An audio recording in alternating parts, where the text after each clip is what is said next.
You're listening to Clinicians Roundtable on ReachMD. On this episode, Dr. Raj Chovatiya will share his insights on recent significant updates in the dermatology field. Dr. Chovatiya is a clinical associate professor at the Rosalind Franklin University Chicago Medical School and founder and director of the Center for Medical Dermatology and Immunology Research in Chicago. Let's hear from him now. Every time we have this conversation, it feels like I'm saying that this was the best and biggest year yet, and 2024 really is no exception. Across many of our chronic inflammatory disease states, the area in which I know, love, and really live, there's been a lot happening. And I would say that therapeutic innovation and therapeutic approval were probably the two biggest trends we saw across multiple different diseases.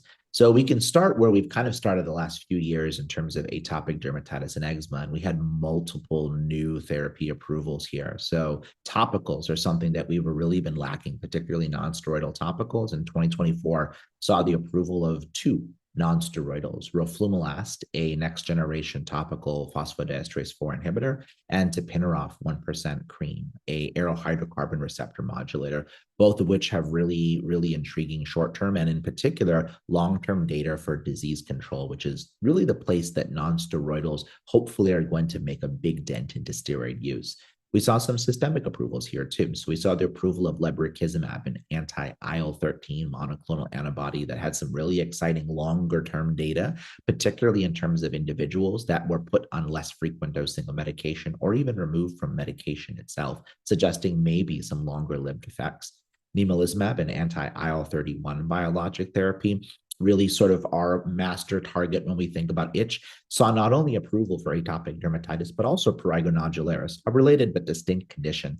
And this particular therapy seems like it's really going to carve a hole in a lot of pruritic diseases, even beyond atopic dermatitis and prurigo nodularis.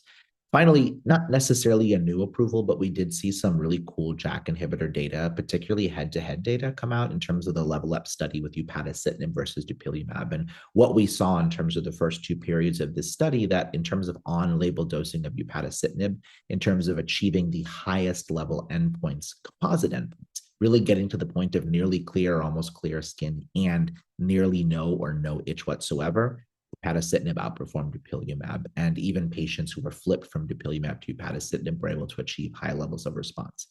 Other disease states that I really want to touch on where there's cool stuff happening, HS. HS is really set to be perhaps the most exciting disease for the next decade. Hidradenitis has sort of been a big mystery for us, but at least last year we saw another therapeutic approval in the case of bimekizumab, a monoclonal antibody that targets IL-17A and F.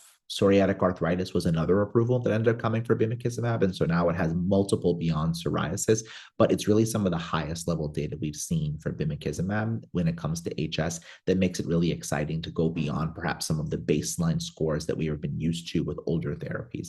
I'll finally mention psoriasis. And while there weren't necessarily any brand new targets that got approval, we're starting to see more data from targets that we know a little bit about in a different format. So we managed to see some more data for oral therapies, particularly in the case of TYK2 as well as IL-23, that really look like this might be an important story for 2025 and beyond.